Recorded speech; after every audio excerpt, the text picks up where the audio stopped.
Carnitas, that meat you never get at Chipotle, or the name of my other future daughter who likes to fight a lot. Trust me, you do not want to throw hands with Carnita Holland. Today on Poor Choices, we are grilling up some delicious and tender Carnita tacos. And don't worry, you can still make this in the oven, and we're gonna make some fresh pico de gallo to go along with it. This is a very simple recipe, not a lot of ingredients, but the end result is gonna be well worth the wait. Listen, as someone who probably won't ever have kids, I have a lot of great kid names. All right, we are starting out with just under 5 pounds of boneless pork shoulder. You can get entire Boston butt and then just trim that meat off the bone. What you would do is just take a good boning knife and just kind of follow that blade bone all the way down. And if you have meat still attached to the bone, totally fine. You can make a pork stock. You can put it in a Ziploc bag and put it into your freezer. There's a lot of things to do with that, so don't fret if you have meat still attached to that bone. But I just asked my butcher, could he just give me some boneless pork shoulder, and he did it for me, which I think is something we often underestimate butchers being able to do, which is to trim our meat and get it off the bone. And listen, I know some places they just have people in white coats and they're not really butchers, but you never know until you ask. So I was fortunate enough to get these 5 pounds, or just under 5 pounds. This recipe moves fairly quickly as far as the prep goes. We don't have to do a lot. I've got a Dutch oven here, about 6 quarts. You can use whatever size container you want, but I want to say 6 quarts is probably good. And I've got my grill fired up to 425 degrees. Again, on any type of grill you want, I'm using my Kamado Joe, or you can use the inside of the oven. You just want a consistent temperature indirect, okay? So if you could do this on the stove top, but you'll kind of be playing with the knobs and stuff. It's easier just to put it in the oven or onto the grill like me, because I love grill flavor on my tacos. So all we're gonna do is take our boneless pork shoulder, and what I really just wanna do is just cut it into 2-inch chunks. Now, any smaller than that, and then again, this is just a preference thing. There's no science behind this at all. But I want to keep it around 2-inch chunks because as this cooks, it's going to get super tender. And I want there to be a little bit of integrity. Like if you ever had like barbacoa, it tends to be super shredded and broken down, which is awesome. But with carnitas, you get a mixture of like shred and chunks. And so if I get too small, it's just all gonna be shred, which not the end of the day, but I wouldn't mind a few chunks in there just because of the eating experience. That's literally the only reason behind it. So I'm gonna try to keep these around 2 inches by 2-inch chunks. And I went to Chipotle for years before I ever actually tried the carnitas. And I was pleasantly surprised at how good they were. And I don't know why I don't get it more often. Well, I do know, because I always see the chicken there and I'm just like, well, I want that. But the carnitas is actually really, really good. So do not sleep on that. So again, these are just our chunk sizes. I think these are good. I'm gonna end up cutting up the rest of these, and then we'll move to the next step, which is just cut up a few vegetables. All right, we've got all our pieces cut up here. And again, don't worry about trimming off the fat or anything. Like, we want that because these are gonna kind of confit today, if I said that right, confit. That's just a fancy way of saying it's cooking and it's fat. So we wanna leave some of that fat because fat is flavor. And we're gonna be adding some more fat to it. Yum. So now I've just got me here, just a yellow onion. And I'm just gonna give these really just a rough slicing, because all this is going to cook down and melt. Again, just rough slices. And as you saw before I started breaking it down, it wasn't a jumbo one, just an average size onion. I have got some pre-peeled garlic here that I'm just going to use. You can absolutely use fresh garlic. I would not use that garlic stuff that's in a jar, because at times I don't think it's really garlic. I think it's something else. And I'm just gonna put a couple of these cloves in here. Because they've already been peeled, we won't really need to do anything else because they're going to melt. So I'd say this is about, see, 1, 2, 3, 4, 5. So it's like 6 cloves, maybe one more for good luck. It's like 7 cloves of garlic, but really 3 to 4 is all you need. I just like garlic. I think it's amazing. I love talking to people after I've had garlic, especially since my last name is Holland. I love asking people, do they know my last name? And now I have got our Mexican seasoning. Use whichever one you want, but I am using Malcolm Reed's Grande Gringo. Normally I'm a Cattleman's guy. They have a Mexicano seasoning that's really good, but you can make your own Mexican seasoning. You can use the McCormick's taco seasoning. It's really up to you. I just like this one because it just, for whatever reason, it's great with the grilling that I'm going to do. Hard to explain, but it's got your typical ingredients in it. It's got the cumin, the salt, the garlic, onion, smoked paprika, oregano, parsley, all those things that we want to go in here. So I'm going to use 1/4 cup of this seasoning, a generous 1/4 cup of this seasoning. Pop that in there. And then I'm also going to add, so When it comes to Mexican flavors, there are some things that we don't normally think about if you haven't like made a lot of Mexican cuisine, which is like cinnamon, cloves, stuff like that. So with this can of adobo sauce that I have left over from a previous cook, I'm just gonna pour about 2 tablespoons of just the adobo sauce. If you wanna cut up the chipotle for some extra heat, you're more than welcome to. But this adobo sauce has all the extra flavors that I need that maybe aren't present in this taco seasoning. So I'm gonna do, feels like 1 tablespoon. And I love adobo sauce. It's so amazing. I'm actually there's not that much left in here, so let's round it out and say this is probably gonna end up being like 3 tablespoons. We are going to throw in a bay leaf. It's my last one too, so that worked out perfectly. We've also got some manteca, lard, pork lard. Do not skip this step. This is very, very important. And I've got this nice little lovely brick here. We really just want, I'd say, close to a ½ cup as we can get. I'm not actually going to put it in a cup, but I do this ghetto thing where I just hold up my measuring cup next to things. And I'm like, okay, that looks like it's about right here. Totally not a very volume specific measurement of this. Otherwise I would put it in there.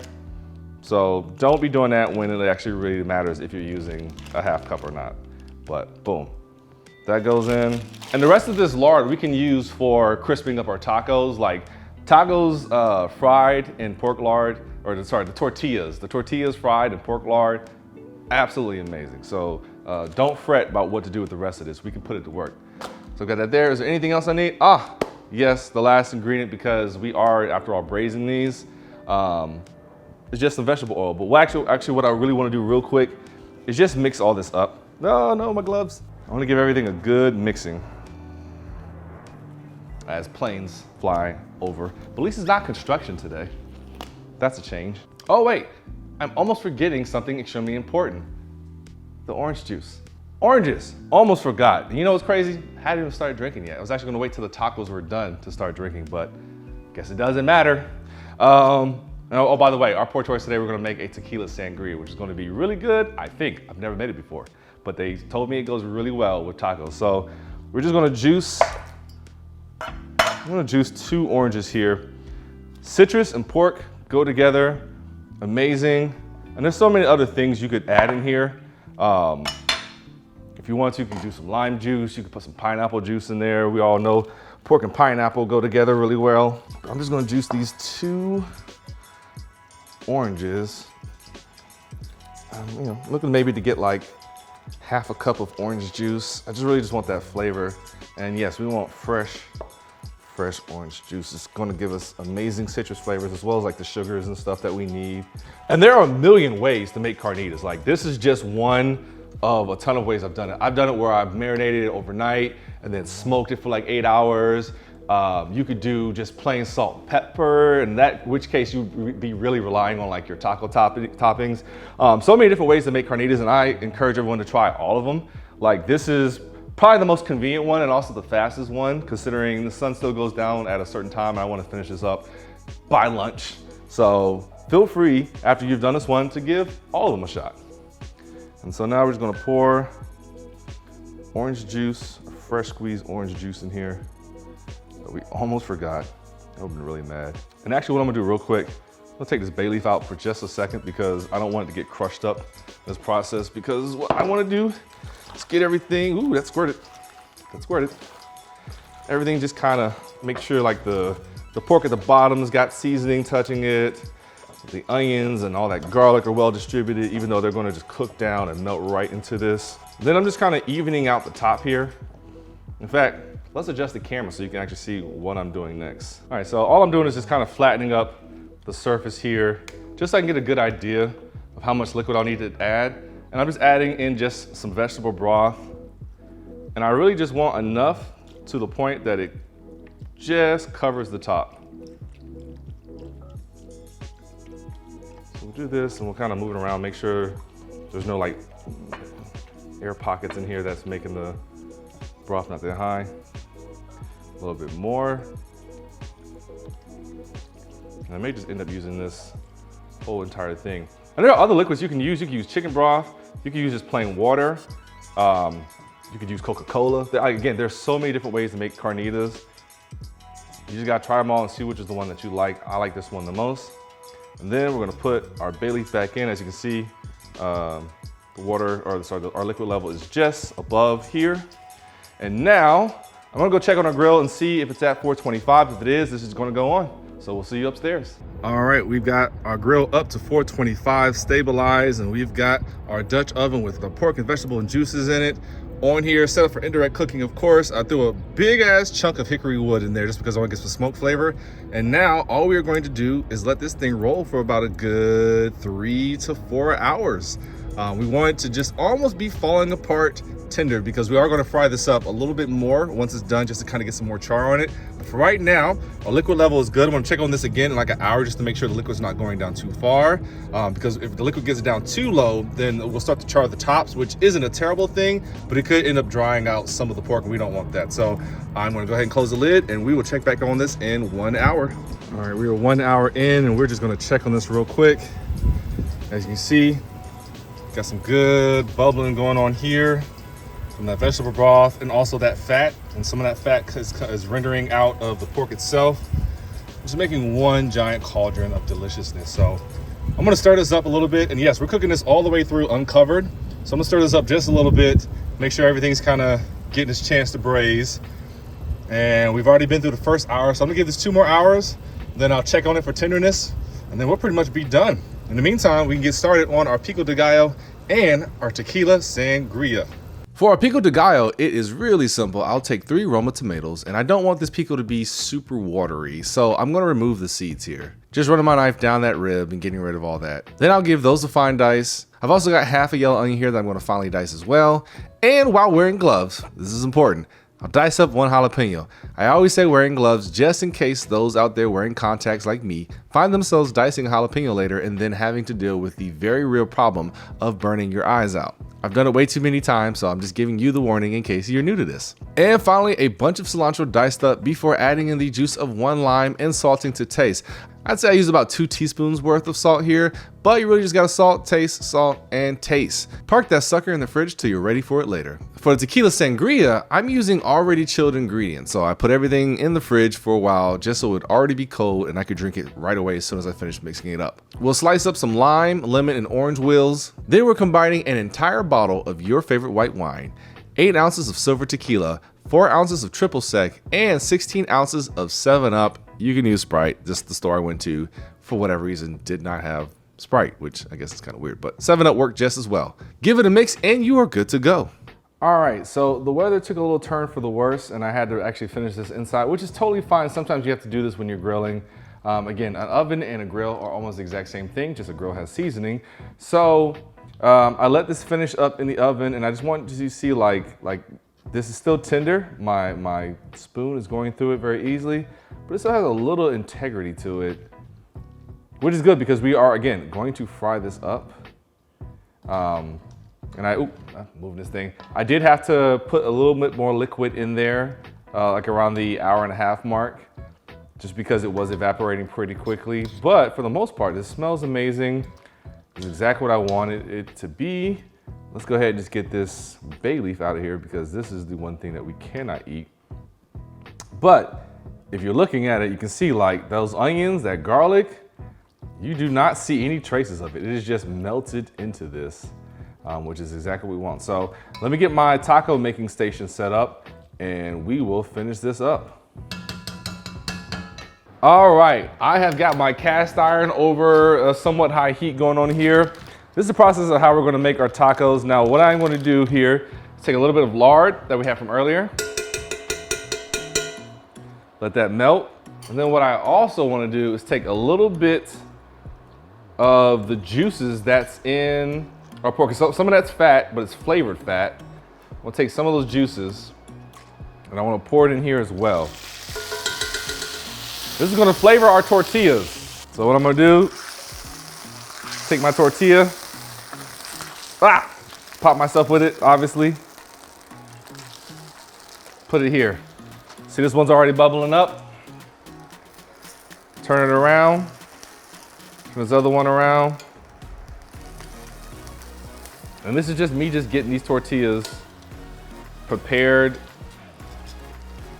warmed up, and pliable. And they only need a few, maybe like 30 seconds to a minute. So like that one's good. Take that one off. That one's good. Again, I'm making a total of 5. That one's fine.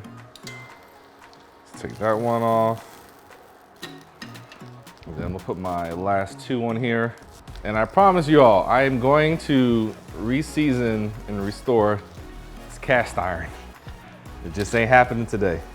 And now that that is there, let's get a little bit more of our pork fat in here. And then let's get some of our pork in because we just want to sear this. And there's no real amount. This is what I assume would fit into 5 tacos. Maybe a little bit more. We can always turn it off when we're done. And we're just gonna cook this until it's got some good char on it. That's the importance of being at a high heat right now. And I will continue to splatter things all over my counter until they are charred. So we'll be right back with the building of our tacos. All right, now we build our tacos. As you can see, they got a good char on them.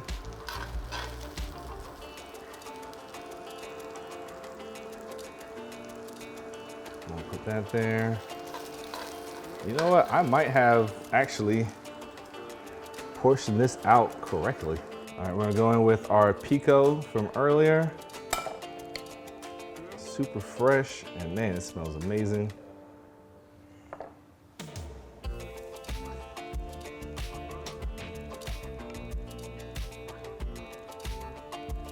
Queso Fresca.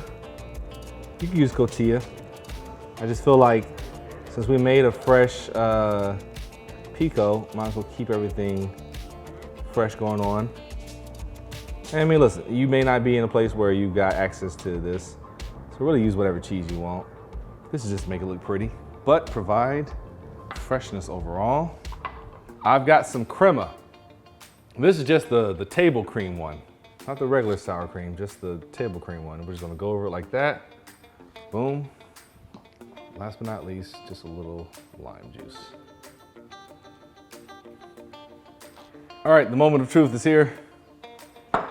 Did I just make good looking tacos or did I actually make good tacos? Put this in one right here.